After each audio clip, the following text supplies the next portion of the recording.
En el instante exacto en que Jesús expiró en la cruz, algo completamente fuera de lo natural ocurrió. No fue una simple muerte, ni un final trágico como tantos otros en la historia de la humanidad. Fue un momento cargado de manifestaciones extraordinarias que provocaron un impacto inmediato y profundo en todos los que estaban presentes.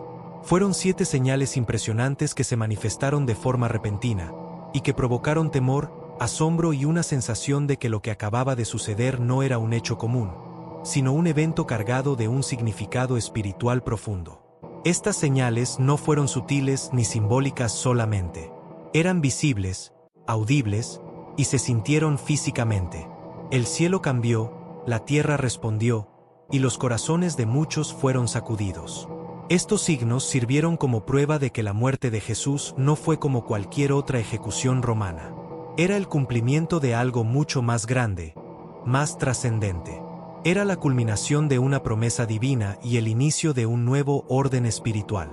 A lo largo de los siglos, este episodio ha dejado perplejos a creyentes y escépticos por igual, y aún hoy sigue generando preguntas, debates y reflexiones profundas. ¿Qué fue exactamente lo que ocurrió aquel día? ¿Por qué estos signos extraordinarios acompañaron la muerte de un hombre crucificado? ¿Cuál es el sentido más profundo de cada uno de estos acontecimientos que conmocionaron a Jerusalén? Y lo más importante, ¿qué implicaciones tienen estos sucesos para nosotros hoy? Para empezar a responder estas preguntas, es necesario mirar detenidamente cada una de esas señales. Al hacerlo, se revela no solo el poder sobrenatural presente en ese momento, sino también un mensaje que ha traspasado los siglos.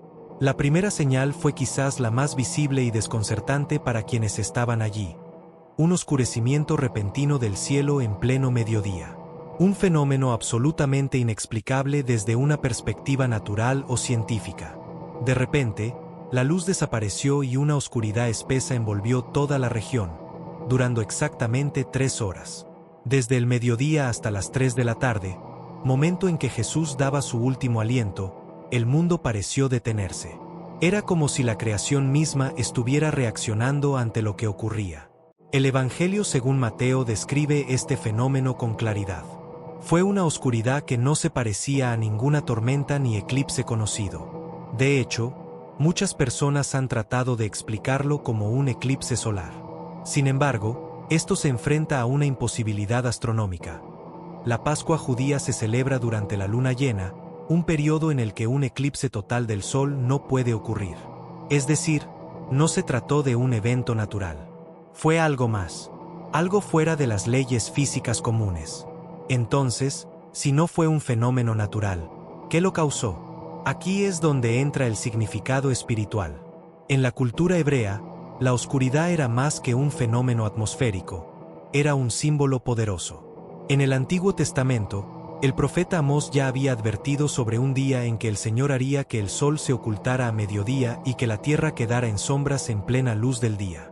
Estas palabras, dichas siglos antes, parecían tomar forma exacta en la crucifixión de Jesús. La conexión era innegable. Aquella oscuridad no solo era una señal, era un juicio, una proclamación silenciosa pero contundente. La oscuridad representaba el peso del pecado de la humanidad que Jesús estaba tomando sobre sí mismo en ese momento. Era como si el universo entero reconociera el peso de aquel sacrificio. Estar presente en Jerusalén durante ese evento debió de haber sido aterrador. Ver la luz desaparecer de un instante a otro, sin explicación, con el aire denso y una sensación de algo profundamente fuera de lugar, debió paralizar a todos.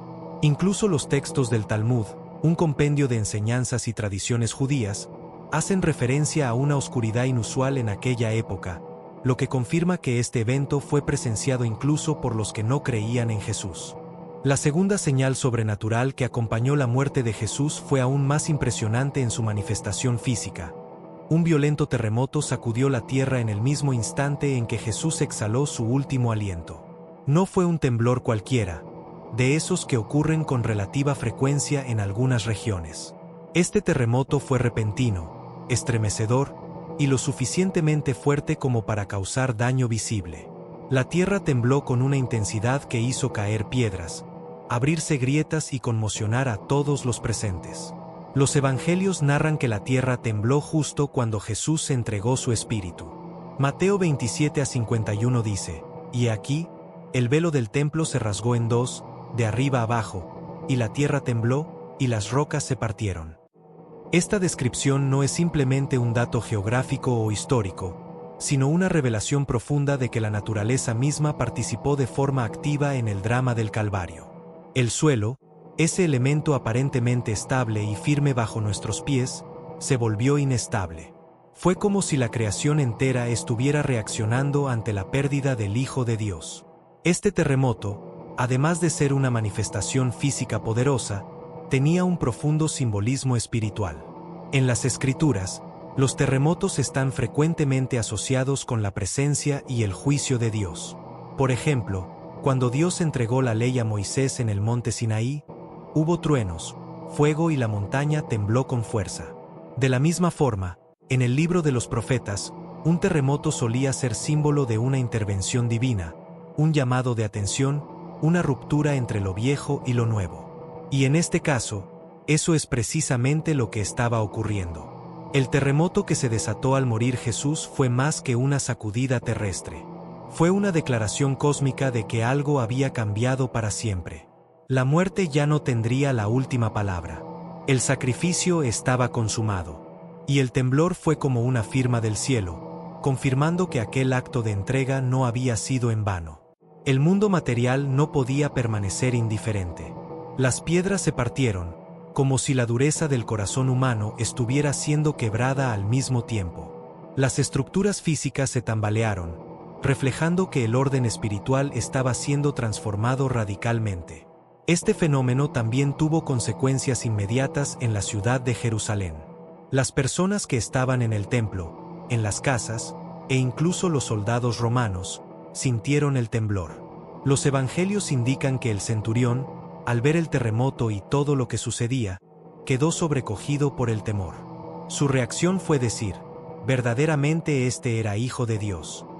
Una declaración poderosa, viniendo de un oficial pagano del Imperio Romano. Él no necesitó teología ni sermones, lo que vio y sintió bastó para que su corazón reconociera la verdad. Además, la mención de que las rocas se partieron sugiere un nivel de intensidad inusual. No se trató solo de una vibración en el suelo, sino de un fenómeno con repercusiones tangibles y destructivas. Algunos estudiosos e historiadores han tratado de vincular este evento con registros sísmicos de la región, y hay indicios de que en esa época ocurrieron temblores significativos. Sin embargo, más allá de lo físico, lo verdaderamente relevante es lo que este temblor representaba: una reacción de la creación ante la redención de la humanidad. Imagina el asombro de quienes estaban en el Gólgota, o en el templo, al sentir cómo el suelo se movía bajo sus pies justo en el momento en que el crucificado gritaba: «Consumado es». Algunos debieron caer de rodillas, otros huyeron despavoridos, y muchos seguramente no supieron cómo interpretar lo que estaban viviendo. Pero algo quedó claro: aquel no era un evento más. No era una muerte cualquiera. Y ese temblor lo confirmó. Pero si bien el terremoto fue una señal poderosa y estremecedora, otra manifestación aún más simbólica y cargada de significado espiritual se produjo en el corazón mismo del sistema religioso judío, en el templo. Un acto invisible para muchos, pero que cambiaría el sentido de la relación entre Dios y la humanidad para siempre.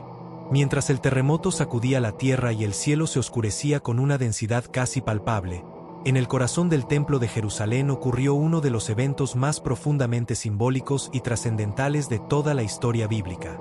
El velo del templo se rasgó en dos, de arriba hacia abajo. Este detalle, aparentemente discreto para algunos, encierra un significado monumental. No fue una mera cortina rota por el desgaste del tiempo o un accidente causado por el movimiento sísmico. Fue un acto deliberado desde lo alto, una señal clara de que algo radical acababa de suceder entre Dios y la humanidad. El velo, también llamado cortina o telón, separaba el lugar santo del lugar santísimo. Este último era el espacio más sagrado del templo, donde residía la presencia de Dios, y donde solo el sumo sacerdote podía entrar, una vez al año, para ofrecer sacrificios por los pecados del pueblo. Nadie más podía cruzar ese umbral. El velo era, por tanto, una barrera física, espiritual y simbólica. Representaba la separación entre el hombre pecador y un Dios santo. Servía como recordatorio constante de la distancia que el pecado había creado entre el cielo y la tierra. Que este velo se rasgara no fue un detalle menor. Fue una declaración divina de que esa barrera ya no era necesaria. La muerte de Jesús, el Cordero sin mancha, había satisfecho para siempre el requisito de expiación.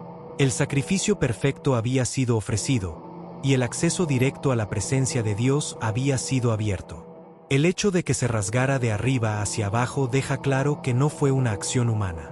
Nadie desde el suelo pudo haber alcanzado el extremo superior de aquella cortina gruesa y alta, tejida con esmero según las instrucciones divinas dadas a Moisés. Fue una intervención desde el cielo. Este evento, aunque silencioso para las multitudes fuera del templo, debe haber sido aterrador y revelador para los sacerdotes que se encontraban adentro. Imagina a los levitas y al sumo sacerdote en ese momento, viendo con asombro cómo el velo se parte como si fuera papel, sin manos humanas que lo toquen. Años, décadas, incluso siglos de tradición y rituales, se rompieron en un instante. Era el fin de una era. El simbolismo era irrefutable. Ya no habría necesidad de intermediarios humanos, de sacrificios repetidos año tras año, de estructuras religiosas rígidas. El camino hacia Dios estaba abierto para todos, sin distinción de raza, lengua o nación. La carta a los hebreos lo explica con claridad tiempo después. Así que, hermanos, teniendo libertad para entrar en el lugar santísimo por la sangre de Jesucristo, por el camino nuevo y vivo que Él nos abrió a través del velo, esto es, de su carne, Hebreos 10, 19-20. Es decir, la muerte de Cristo no solo rompió el velo del templo, sino también el velo del pecado que cubría el corazón humano. Ahora, gracias a su sacrificio, cualquiera puede acercarse a Dios con confianza, sin temor ni culpa, porque el precio ya fue pagado. Este acto también marca el comienzo de una nueva alianza, un nuevo pacto entre Dios y la humanidad, no basado en la ley escrita en tablas de piedra, sino en la gracia escrita en los corazones. Ya no sería necesario ir a un lugar físico específico para adorar. El mismo Jesús había anunciado que llegaría el día en que los verdaderos adoradores lo harían en espíritu y en verdad. La ruptura del velo es, por tanto, el nacimiento de una nueva manera de relacionarse con lo divino. Más íntima, más directa, más viva. Sin embargo, mientras estos signos espirituales se desataban en los espacios sagrados, algo igualmente sobrecogedor estaba ocurriendo fuera de la ciudad, en los sepulcros. Como si la muerte misma comenzara a perder su control absoluto, los sepulcros se abrían, y los muertos empezaban a levantarse. El misterio se profundizaba, y el velo entre lo terrenal y lo eterno parecía cada vez más delgado. La escena se tornaba cada vez más inquietante. El aire, denso por la oscuridad que se había extendido a pleno mediodía, parecía vibrar con una tensión invisible. El mundo estaba presenciando algo que no pertenecía al orden natural. Los elementos de la creación, la tierra, el cielo, la luz y la piedra, respondían como si tuvieran conciencia. Pero lo más sobrecogedor aún estaba por revelarse. En las afueras de Jerusalén, en la vasta y antigua red de sepulcros excavados en la roca, comenzó a suceder lo impensable. Las tumbas se abrieron. La tierra, como si no pudiera retener por más tiempo a sus muertos, empezó a entregarlos. No eran tumbas removidas por saqueadores ni aperturas accidentales causadas por el terremoto. Los evangelios son claros en señalar que muchos cuerpos de santos que habían dormido se levantaron. No se trataba de apariciones fantasmales, ni de visiones colectivas provocadas por el trauma. Eran resurrecciones reales. Hombres y mujeres que habían vivido una vida de fe y justicia bajo la antigua alianza, cuyos nombres quizá eran conocidos en las sinagogas y cuyos actos eran recordados por los ancianos, comenzaron a salir de sus sepulcros. Este evento es tan misterioso como impactante. Los cuerpos, no almas etéreas, fueron restaurados. Lo físico fue transformado por lo espiritual. El texto indica que, después de la resurrección de Jesús, estas personas entraron en la ciudad santa y se aparecieron a muchos. ¿Qué habría sentido la gente al verlos? ¿Qué rostro pusieron los familiares, amigos o discípulos al reconocer a alguien que había muerto tiempo atrás, caminando entre ellos con una paz inconfundible en el rostro. Este fenómeno no solo apuntaba a la victoria sobre la muerte que Jesús estaba logrando en ese preciso instante, sino que también era una especie de primicia, un adelanto tangible de la promesa de vida eterna. Era como si el reino de los cielos se hubiese fisurado, y a través de esa grieta, lo eterno comenzara a infiltrarse en el tiempo. Jesús no había sido simplemente un hombre sabio o un profeta más. Su muerte estaba trastocando las leyes mismas de la realidad. Los muertos salieron como testigos vivientes de que algo completamente nuevo había comenzado. El antiguo orden, donde la muerte tenía la última palabra, estaba siendo desmantelado. Ya no habría sepulcro que pudiera encerrar por siempre a un alma redimida. Estas resurrecciones eran como ecos anticipados del triunfo que se revelaría plenamente al tercer día, cuando Jesús mismo, el primogénito de entre los muertos, saliera del sepulcro para nunca más morir.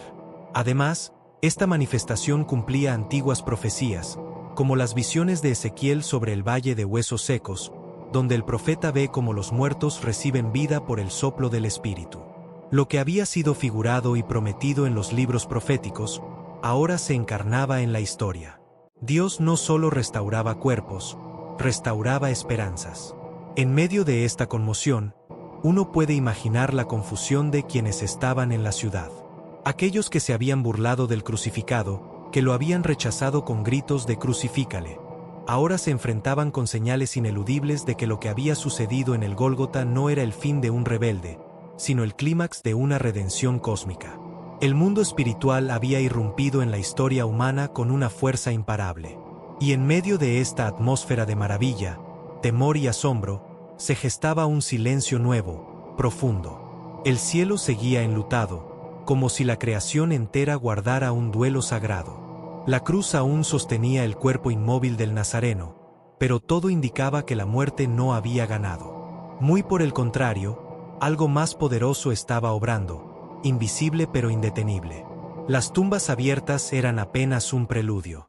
La piedra aún no había sido removida del sepulcro de Cristo, pero el poder que levantaría al Hijo del Hombre ya estaba operando, y su eco resonaba en cada tumba que se abría, en cada vida que volvía a caminar. A medida que transcurrían las horas tras el último suspiro de Jesús, la atmósfera en Jerusalén era de una tensión palpable. La oscuridad aún parecía pesar sobre la ciudad como un manto denso, aunque el sol comenzaba tímidamente a filtrarse entre las nubes. Pero algo en el aire había cambiado. Un estremecimiento invisible recorría el espíritu de quienes habían sido testigos de aquella crucifixión singular. No era simplemente el resultado de un fenómeno astronómico o de un sismo fortuito. Era como si la misma estructura espiritual del mundo hubiera sido sacudida desde su fundamento más profundo. En lo más íntimo del templo, lugar sagrado reservado solo para el sumo sacerdote una vez al año, otro milagro había tenido lugar. El velo que separaba el lugar santo del lugar santísimo se rasgó de arriba a abajo. Este acto simbólico y sobrenatural representaba mucho más que una ruptura física. Era el fin de una era, el cierre de un pacto y la inauguración de uno nuevo. El velo, grueso y alto, era un recordatorio de la distancia entre Dios y el hombre, de la santidad divina inaccesible para el pecador. Pero ahora, por medio del sacrificio del Hijo, esa separación había sido abolida. La presencia de Dios, que antes habitaba tras el velo, ahora se ofrecía a toda la humanidad, no por méritos humanos, sino por gracia. Los sacerdotes que servían en el templo debieron quedar paralizados al presenciar tal prodigio. El sonido del velo rasgándose, grave y solemne, debió resonar en sus corazones como una sentencia y una revelación al mismo tiempo. ¿Quién se atrevía a tocar lo intocable? ¿Qué fuerza invisible había traspasado el umbral sagrado y derribado el muro simbólico entre Dios y su pueblo? La respuesta estaba fuera de aquellos muros, colgada de una cruz, con la cabeza inclinada y el costado abierto. En los alrededores, el pueblo empezaba a murmurar. Algunos hablaban de las tumbas abiertas, de la oscuridad del mediodía, del terremoto que había sacudido los cimientos de la tierra. Otros relataban con temor la aparición de antiguos justos en las calles de Jerusalén. Pero entre todas estas señales, la más significativa quizás no fue un fenómeno natural ni una manifestación sobrenatural, sino una confesión humana, nacida de la experiencia directa del misterio. Un centurión romano, endurecido por la guerra y el servicio al imperio, testigo de incontables ejecuciones, se encontró frente a algo que no podía explicar. Había visto morir a muchos hombres, pero jamás de esa manera. Había oído gritos, maldiciones, blasfemias, pero nunca palabras de perdón dirigidas a los verdugos. Había presenciado súplicas de compasión y lágrimas de desesperación, pero no una entrega tan serena, tan voluntaria, tan cargada de autoridad y mansedumbre a la vez.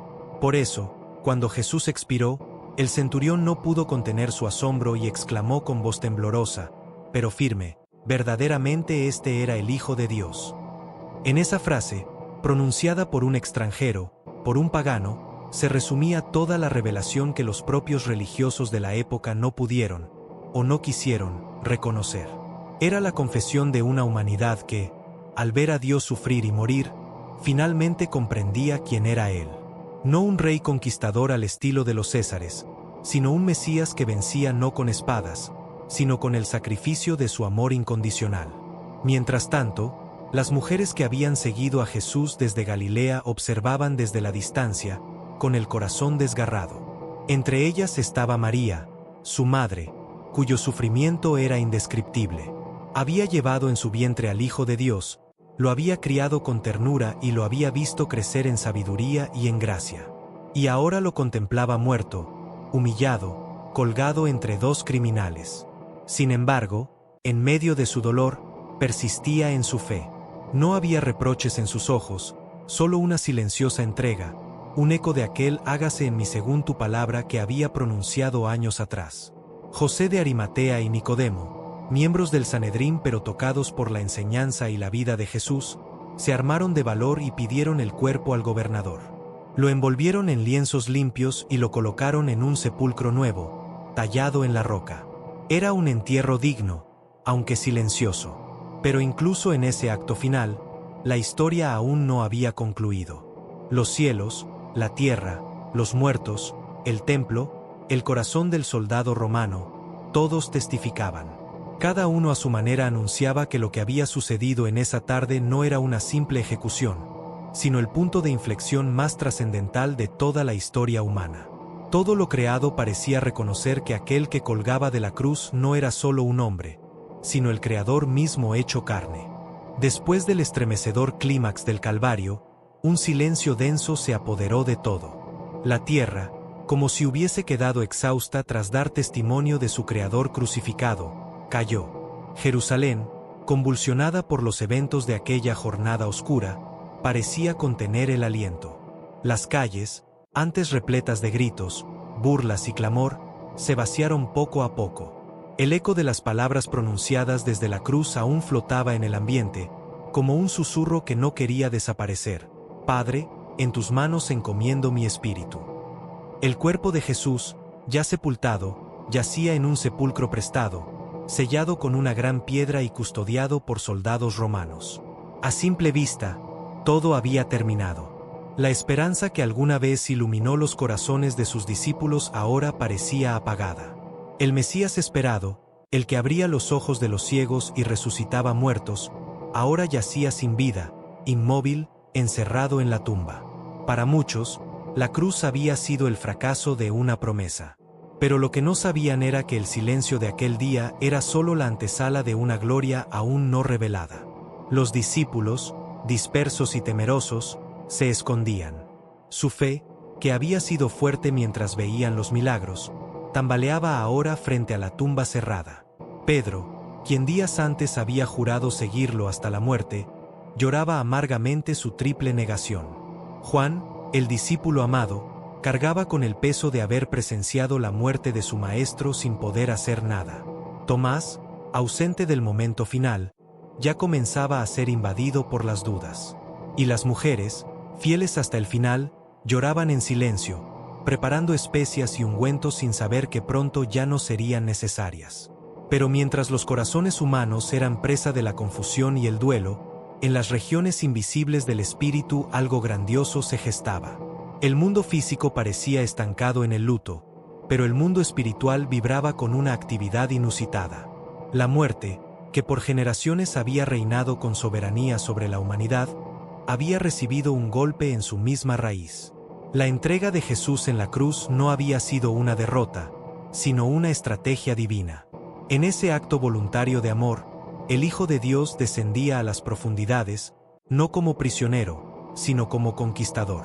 El apóstol Pedro escribiría años más tarde que Cristo predicó a los espíritus encarcelados, refiriéndose a ese momento misterioso entre su muerte y su resurrección. No se trataba solo de una espera pasiva dentro de la tumba, era una irrupción activa del Salvador en los dominios de la muerte.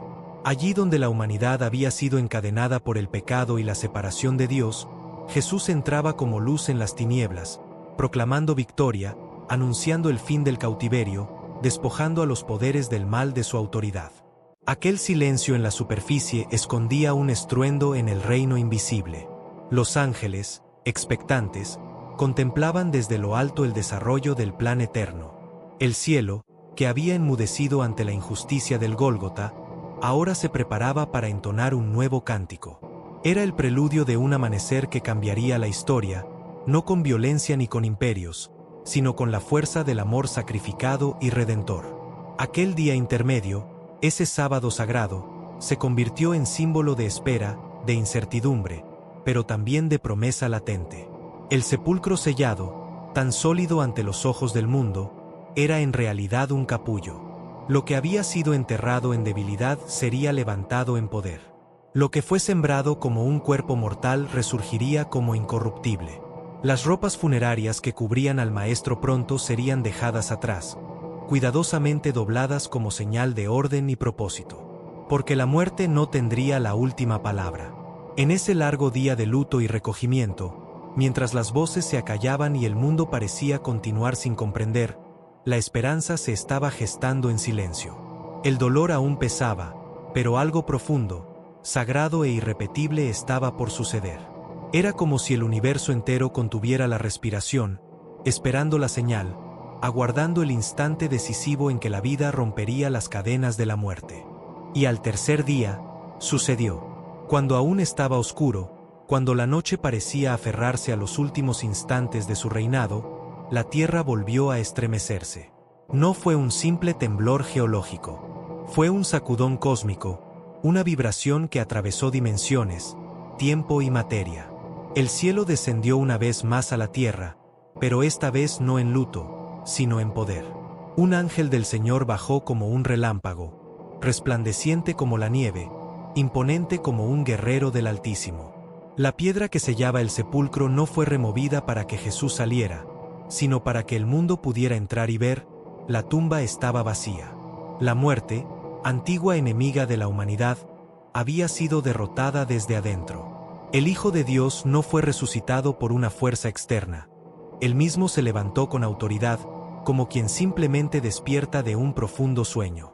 Las vendas quedaron allí, como testimonio de que el cuerpo no había sido robado ni movido en secreto, sino que había sido glorificado. La luz que irradiaba del interior del sepulcro no era de este mundo. Era la luz de la vida misma, restaurada, incorruptible, eterna. Las mujeres, fieles incluso en la hora más sombría, fueron las primeras en recibir la revelación.